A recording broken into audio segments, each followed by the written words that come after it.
It is now time to call to order the Governmental Operations and Oversight Committee. Roll call, please. Alderman Taylor. Present. Alderman Newsom. Present. Alderman Rivera. Present. Alderman Turner. Present. Alderman Bolton. Present. Are there any public comments?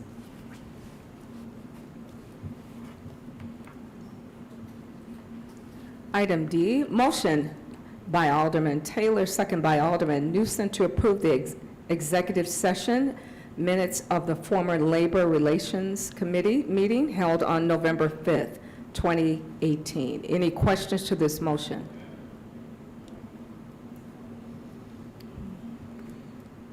All in favor? Aye. Aye. Item E, Motion carried. a motion approved. Thank you so much. E, motion by Alderman Rivera and second by Alderman Turner to approve the minutes of the Government Operations and Oversight Committee meeting held on June 3rd, 2019. Any questions to the motion? All in favor? Aye. Opposed? Aye. Okay. Motion passed. New business. Motion by Alderman Newsom, second by Alderman Taylor to adopt ordinance number 19-0, an ordinance fixing the salaries and wages to be paid to management and non-union employees of the city of Waukegan, Illinois, effective May 1st, 2019. Any questions to the motion? Well, go ahead. Alderman Taylor. I had raised questions earlier on, and I asked the question, and I want to clarify it so that there's no misunderstandings here. I had used an example of somebody moving up the tier, and they were just an example, but my whole question was, how do we determine how we create a different tier, how somebody moves up the tier? And is there a time span that comes with that, or... and Mr. Patterson, I used you as an example, and please don't take it personal because you were just a good example for me to use. So my question is, from the public's perspective, he started 2 years ago. Now we're moving a tier, and I want the public to understand why we would move a tier. And I understand, because I've asked the questions, your duties have changed, and that's why we move a tier. But I don't think the public understands that, and I want them to have that clarification.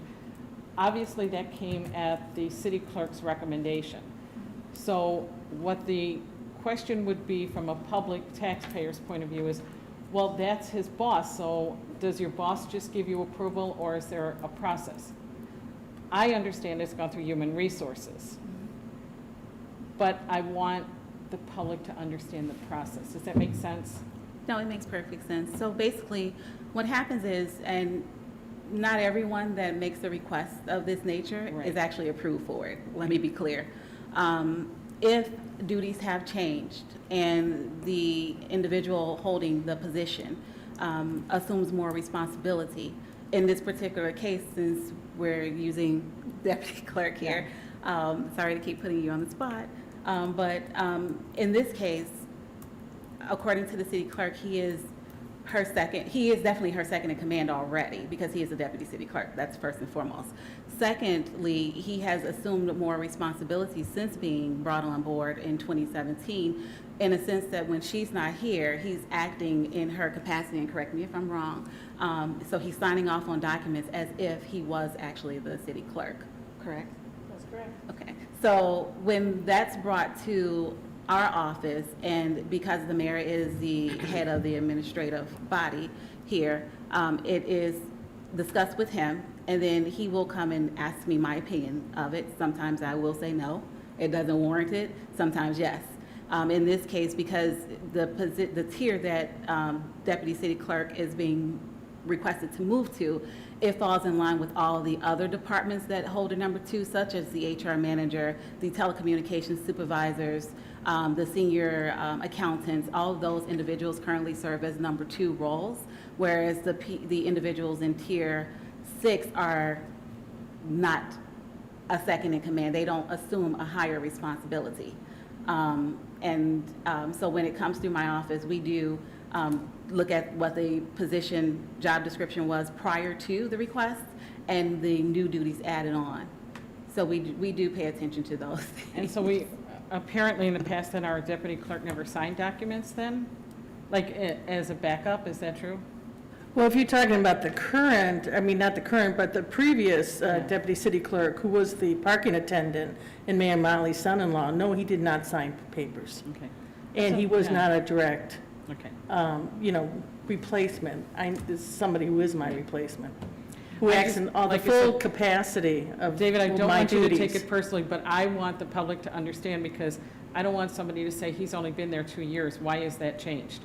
Right. So I used you as an example, and I'm bringing it up publicly so that it doesn't get talked about, well, why him?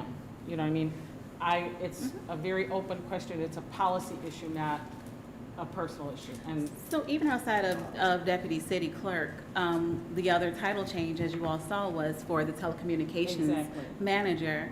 The individual that holds this position has been here for over 30 years. Right. Still labeled as a telecommunications manager when her responsibilities are way more than just managing the department. She is literally on call 24/7, and I can definitely vouch for that one. and why did that one take so long? You know, pretty soon, and this was a discussion that I had with Chief. Chief and I had this discussion maybe a year and a half ago. At some point, she will be retiring in a few years. I hope that she doesn't, but she, has a life. We're looking to make sure that we're able to get a good pool of applicants, and labeling that position as telecommunications manager at that tier, and knowing the responsibilities that come with that, especially being on call 24/7, I am not sure if Chief would be able to get you're right, exactly, fill that position. Okay. Good. I just wanted these to be discussed publicly so people understood them. Yeah. Any further questions? Yes, Madam Chairman. Alderman Just out Turner. of curiosity, in looking at the attachments and the salary scales, I see for the elected officials, I think those are the same salaries that go back forever. How long, when's the last? 2005. I was going to say. 2005, that's what I was thinking, I So seem to recall that. legally, we can't make any changes to your salary until 180 days outside of the actual date. So, Yeah, I once we understand. get closer, then Yeah. that will be a discussion for that time, to make the change to those, but you are correct. Alderman Newsom is definitely correct. It definitely predates my hire, and I'm almost 8 years, so. Yeah, I seem to remember back in that time frame, the discussion Probably about about this. 2005. Yeah, okay, all right, I was just curious, thank you. No problem. Thank you. Any other further questions? Roll call, please. Alderman Taylor, Aye. Alderman Newsom, Aye. Alderman Rivera, Aye. Alderman Turner, Aye. Alderman Bolton. Aye. Old business? Oh, motion passes, sorry. Old business, there is none. Reports and communication? There is no reports of communication. Motion by Alderman Taylor, second by Alderman Newsom to adjourn. All in favor? Aye. Aye. Aye has it.